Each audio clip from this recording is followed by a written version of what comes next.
Doug and I met when I had come back from Europe for a year.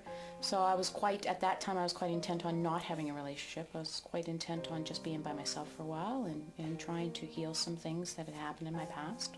So when we met, I was actually quite resistant to the idea of a long-term relationship. I just wanted to have some fun. So I tried to ditch him. That didn't work out too well. So he came with me to BC because along my trying to ditch him and he sort of, playing those games that two single people play, really we had discovered how much we really did care about each other. So we went out west. We left Nova Scotia, went out west for a few years.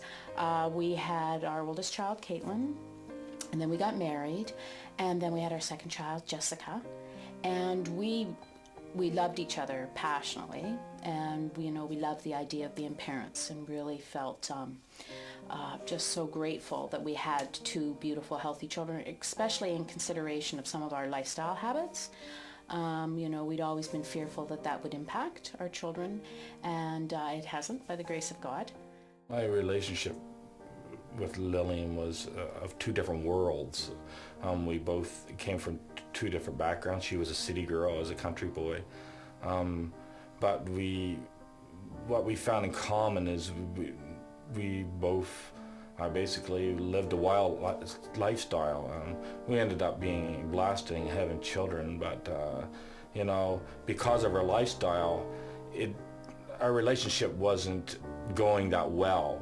Just before I had given my heart to Christ, it was a lot of struggles, a lot of fighting, a lot of arguing. There was a lot of drugs and alcohol involved, so that added to it. I think we were just everything that we had tried to do, from move out west to have children, to have family, thinking that would make a difference in our lives, never did. We were actually getting to a point of rockiness because both of us, I think, were just tired of because we party, drink, fight.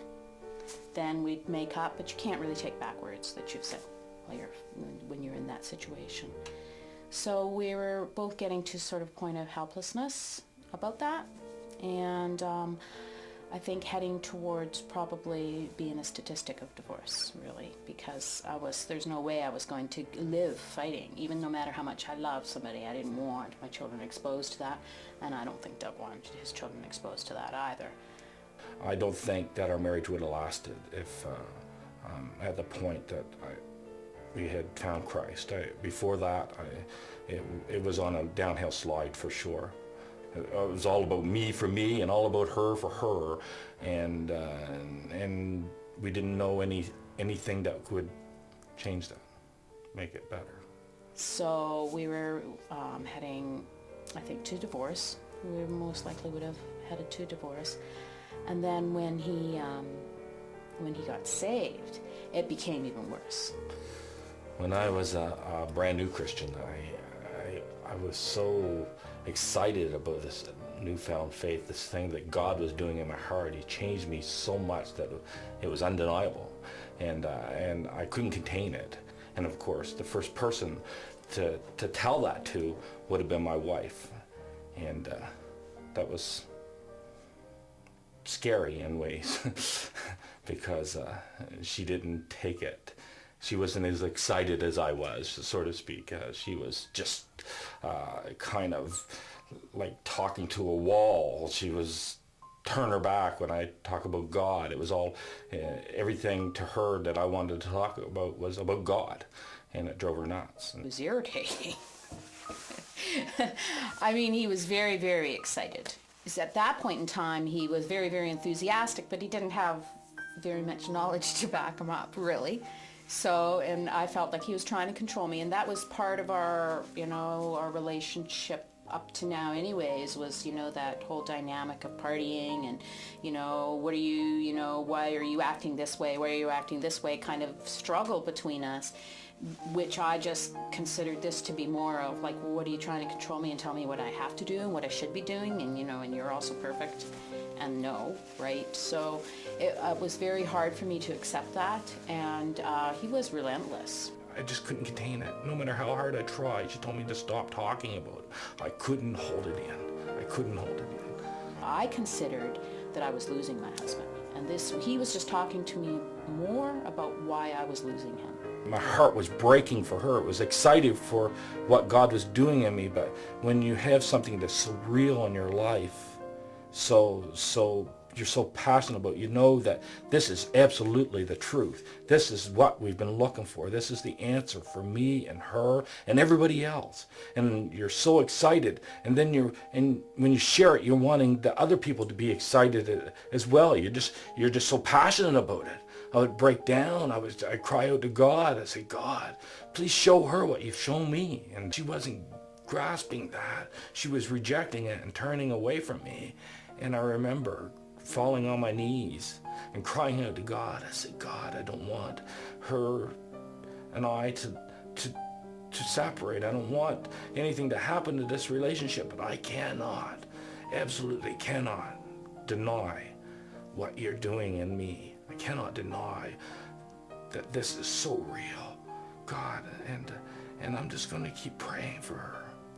So we'd been together 10 years at this point, and he'd always tried to change. He'd tried to stop drinking. He'd tried to be more productive. He'd tried to be more organized.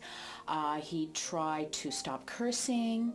All of those kinds of things he would try, because he didn't want to be doing that in front of his girls. He was a very good father. He always tried very, very hard to be a good example. So the change in him was so drastic that it got to the point I couldn't attribute the change into him to anything else, except realizing that there must be something to what was going on. Like, the change was evidence. That was for me. And I'd always said before, stop believing God when you give me evidence. I'd always said that. So, and I'm a very analytical person, so following along the lines, I'm like, okay, to me that was evidence. It was like going to bed one night with a person that you had thought you knew and had it figured out, and that even though things weren't perfect, and then waking up the next morning to something really entirely different. It was that drastic. And he was very verbal about why he was different, and saying to me things like, well, you wanted me to change, you wanted me to stop drinking, you wanted me to party, and now I've done it, so what's the big, what is your problem, right?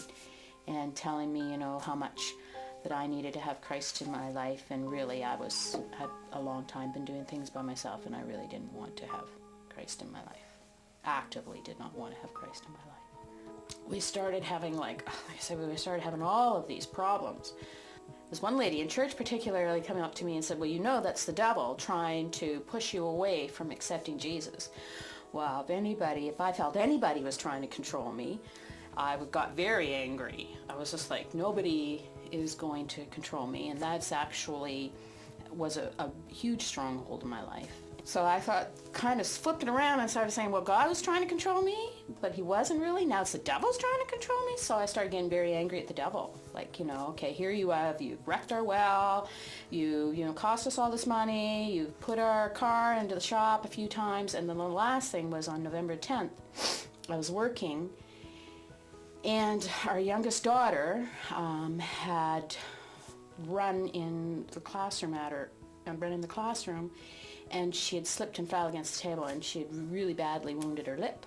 So we ended up going to Halifax, to the Children's Hospital in Halifax, and that was a ordeal, sitting there all night and everything like that. So I was just getting madder and madder and madder, and finally she had her lip repaired, and she had 8 stitches in her lip, and they had to get a plastic surgeon in to do it. And on the way home, that's when I said, well, devil, you think you've got it, and you're making me mad and bitter and everything. I said, well, that's it. So that's when on the ride home, that's when I started praying in my heart, and that for God to please accept me and to help me live for him.